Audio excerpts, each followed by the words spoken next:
The 85th Academy Awards take place this Sunday, bringing an end to the most open awards season in years. Nobody, it seems, has any idea which film will emerge victorious. It might be Argo, it may be Lincoln, it could be Les Miserables, or a rearing outsider like Django Unchained. To quote William Goldman, nobody knows anything.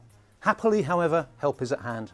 I'm joined to preview this year's nominees by The Guardian film critic Peter Bradshaw and films editor Catherine Short, and they've never been wrong. You can set your watch by their predictions, and if they say it's Life of Pi's year, well, then you can bet your house and let the good times roll.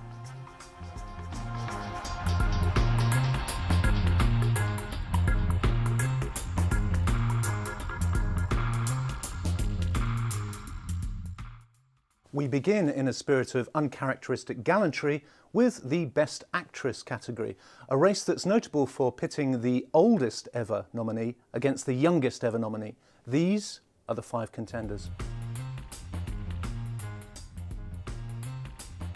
Jessica Chastain chasing Bin Laden in Zero Dark 30, Jennifer Lawrence dancing her way to glory in Silver Linings Playbook, Emmanuelle Riva creeping towards the deathbed in Amour, Quvenzhané Wallis romancing the Auroch in Beasts of the Southern Wild, and Naomi Watts up to her neck in The Impossible.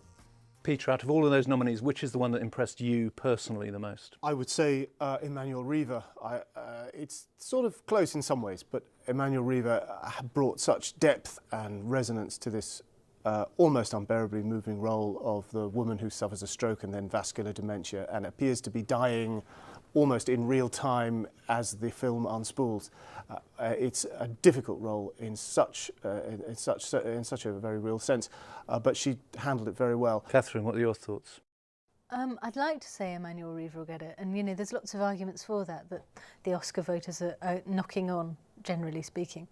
I do still think Chastain may sweep in there and hunt it down at the last minute. Well, she was the favourite about 6 weeks ago, and then there's been such a backlash against Zero Dark 30 that it seems to be kind of holed below the waterline now, doesn't it? I think that's true, and yet basically the Academy loves Bigelow, and she's not that out of favour, and they do need to give it something, whether or not they give it screenplay or sort of editing, something like that. I think Chastain will get it because Chastain has not been marked at all by this backlash, and it is a very good performance. It's also one of those performances that when you see it in clips, it comes out of it terribly badly because she just looks like some petulant kid having a just rant. as angry all the time. But I think she's great in it, actually. I mean, I think it's a very sort of impressive thriller, and she's really good. And it's sort of... And she anchors the whole film. A really film that's does. basically about the nuts and bolts of the process of searching for Bin Laden, but she is the sort of still quiet centre of it all. Yeah, I think that's right. I don't know. What about you? What do you think? I think Emmanuelle Riva. I think that, you know, it's her birthday as well. It's her 86th birthday on Oscar night. And these things shouldn't matter. And they yet, shouldn't matter. And they don't. They sort of... They sort of do. They sort of, you know, Academy voters have one eye on the headlines a little bit. Yeah. Mais tu fais quoi? Tu avais laissé l'eau couler. Dis donc, qu'est-ce qui t'arrive? Tu es complètement folle? C'est une blague? Pardon? C'est une plaisanterie ou... Ça se veut une plaisanterie ou quoi? Quelle plaisanterie? Je ne comprends rien. Emmanuelle Riva set fair for Oscar night glory, possibly. And now, let's move on to the men. The nominees for this year's Best Actor Oscar. Daniel Day-Lewis is Abraham Lincoln. Bradley Cooper is jogging, not dancing, through Silver Linings Playbook. Hugh Jackman stole a loaf of bread in Les Miserables. Joaquin Phoenix plays the silly animal in The Master. And Denzel Washington is high as a kite in Flight.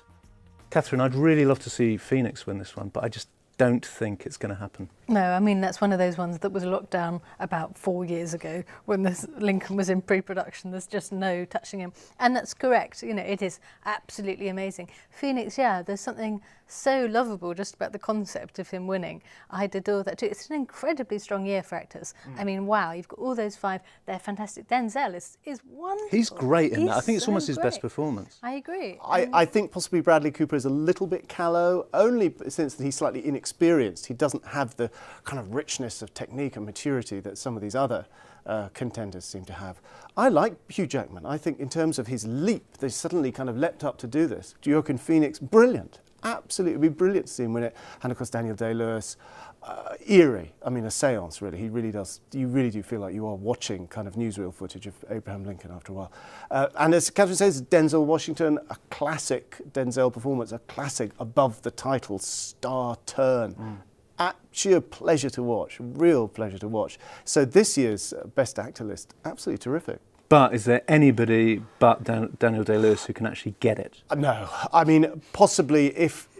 I don't know. I mean, I just don't think so. If, but through some clerical error, he was excluded from the list at the last moment, some steward's inquiry or something like that, some problem with his weight, or something like that, then possibly Denzel could gallop up behind. But no, I think it's Daniel Day-Lewis. Abolishing slavery settles the fate for the millions now in bondage. An unborn millions to come. It's either the amendment or this Confederate peace. You cannot have both.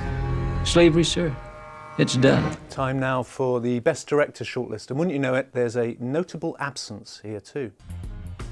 The nominees for Best Director: Michael Haneke with Amour,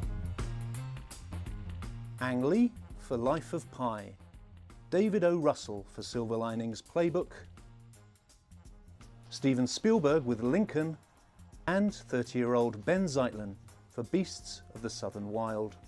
Peter, no Affleck on there. No, it's a measure of how extraordinarily prominent Argo is this year that is considered to be a notable omission. I think in any other year, a more sane year, you would think, yeah, of course Ben Affleck isn't on the list. Don't be ridiculous. Quentin Tarantino not being on the list. Paul Thomas Anderson not being on the list. Leos Carax not being on the list. Those are the notable omissions. But Ben Affleck not being on the list, why are we so excited about that? Well, we're excited because it's probably the favourite to win Best Picture. Because it's probably the favourite to win. I don't think I've ever been quite as baffled by anything, really, as Argo. I think it's almost like one of those semi-quirky outsiders that come in, like The Crying Game or Slumdog Millionaire, and yet that isn't exactly how people think of it. People think of it as a very important film, and its prominence is entirely not to be questioned in any way. I can only think that it has something to do with this aspect that people talk about, that it's about the movies saving the day. I guess that's what it is. I guess it's what it is. I don't know. What do you think, Catherine? Are you surprised not to see Affleck? And what about the ones that are there? Is it a good list? It's a weird list. I mean, you sort of, like Peter says, you don't know who will win because you don't know quite who came, you know, how they came to this list. It's sort of an interesting list. It's almost like there could be a total alternative list that would be just as valid as this one. Absolutely. I mean, Bigelow's not in it either. Yeah, I mean, Spielberg will presumably get it, and thus Lincoln will presumably get Best Picture because they rarely split them. I mean... I think it was Driving Miss Daisy that was the last film to win Best Picture where the director wasn't nominated. And that's 1990. So it doesn't happen. No. I don't know. I mean, it's just conceivable it could be Ang Lee, but it's not going to be Beasts. It's not going to be Amour. Is it not going to be Amour? I mean, Haneke is... This is astonishing news that he's even bracketed it's there, brilliant. isn't it? It's brilliant news that they are at last... recognising his extraordinary talent. I mean, traditionally these great European films tend to wait to see if they'll be nominated for Best Foreign Film, and then they're not. And and that's how it usually plays out. It's always like a Japanese comedy, isn't it? Yes, nothing ever happens. Here, I think the Academy is responding to the much more conventionally poignant and sentimental aspects of this film, which of course is not poignant and sentimental in that sense at all, but I think that's what they are responding to, and they're not responding to Haneke's direction particularly, and there is no cult of Haneke in a way that we have in this country or in Europe. So I think however much that film is admired, I can't see Michael Haneke coming anywhere near it, and I can't see Ben Zeitlin, who has done very well indeed to get on this list, much though I admire his film and I like his film. Otherwise, David O. Russell, that would be interesting, really, really interesting. In some ways, it would be great. It would be a real wild card, a real monkey wrench in the works to see him bound up on stage and do or say something outrageous. I think he's made better films than Silver Linings Playbook. Yeah, he has. Well, Catherine doesn't agree. What? I'm not sure about that, and I don't think he'd say anything outrageous either. He seems very muted at the moment. Wow. He doesn't seem to. He doesn't do a Lily Tomlin kind of rant on stage. He just says thank you. No, maybe not. Maybe not. No, I think it'll be Steven Spielberg. I think all in all, but it is very open. Weirdly, because of this Argo factor, the idea that Steven Spielberg might win it with Lincoln because everything's so open is pretty bizarre. You're going to try to pass the amendment to abolish slavery. No one's loved as much as you by the people. Don't waste that power. Time now to move to the main event. It's the race for Best Film, and wouldn't you know it, there's 9 of them.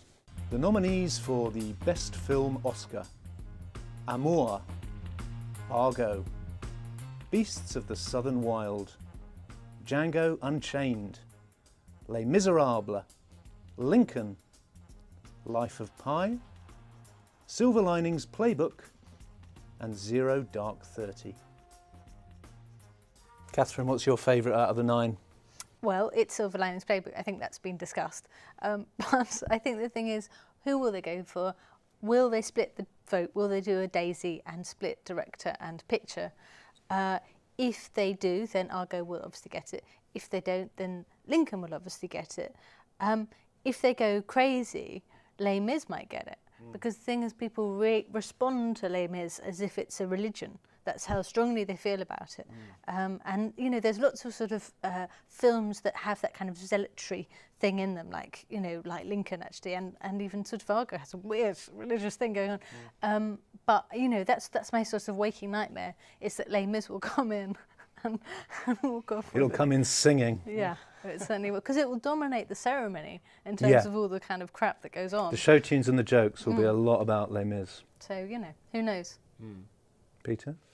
I'm on the record, as they say, of favouring Django Unchained. I think it is a brilliant film with all sorts of brilliant other things going on which haven't been kind of nominated. Such a brilliant film, such an all-round cinematic experience. It would be... But doesn't stand a chance in hell. Sort of doesn't stand a chance in hell. That's another thing. There are some things on the list here which sort of baffle me. I wish the Oscars would have, like BAFTA, an outstanding debut prize. Then I could be very enthusiastic about Beasts of the Southern Wild.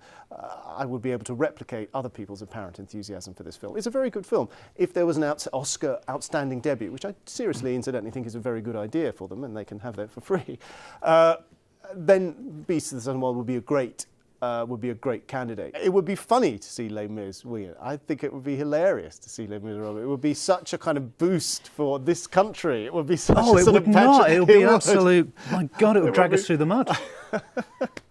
I think it would be hilarious if it won it.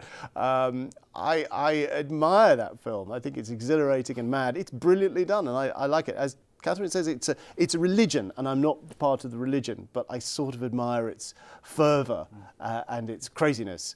It would be hilarious to see it win, but I don't think it's got a chance in hell. Are we all leaning very slightly towards Argo? And if so, what on earth is that about?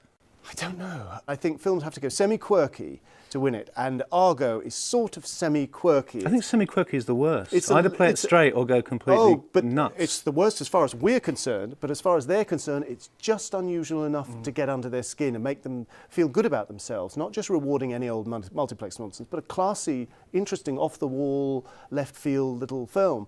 And that's what Argo, I think, has got. It's got this satirical thing going on, but not that satirical. It's taking the mickey a little bit about the CIA, but not very much, of Hollywood. course. And but all those things, those two institutions, the CIA and Hollywood, are basically left untouched at the end of the film. Again, I'm clutching at straws here because I still can't totally explain the prominence of this film, which has kind of crept up on me. Catherine, explain it. Explain Argo. Explain it. Justify God's sake, Argo. Justify the ways of Argo to men. I can't. It's a mystery, isn't it? I mean, it's a proper mystery. I think one of the things that this year's whole crop proves is the absolute brilliance of Team America, because, you know, Argo is essentially Team America. These people have to act their way out of the clutches of, you know, terrorists. And, you know, that also plays into something like Zero Dark 30. And North Korea is sort of in the news, isn't it? So I think that's the sort of real star of this year's Oscars in a funny kind of way. So, Peter, nail your colours to the mast. It's Argo? Almost certainly, but I think Lincoln might just pinch it. Catherine? I'm more confused after this discussion than ever, so I'm going to go... After all this, you've actually just come away with less nothing. certainty than ever. Beasts. Beasts? Beast it. Argo, science fantasy adventure. Moonscape, Mars, desert. They need an exotic location to shoot. You need a producer. If I'm doing a fake movie, it's going to be a fake hit. You don't have a better bad idea than this? This is the best bad idea we have, sir. by far. So it's definitely Argo if it isn't Lincoln, though it might be Beasts. Glad to be of service. Do be sure to check out our Oscar Interactive, which is on the site right now, and rest assured that we shall be covering the actual event live through the night on Sunday. Please join us and see just how wrong we are.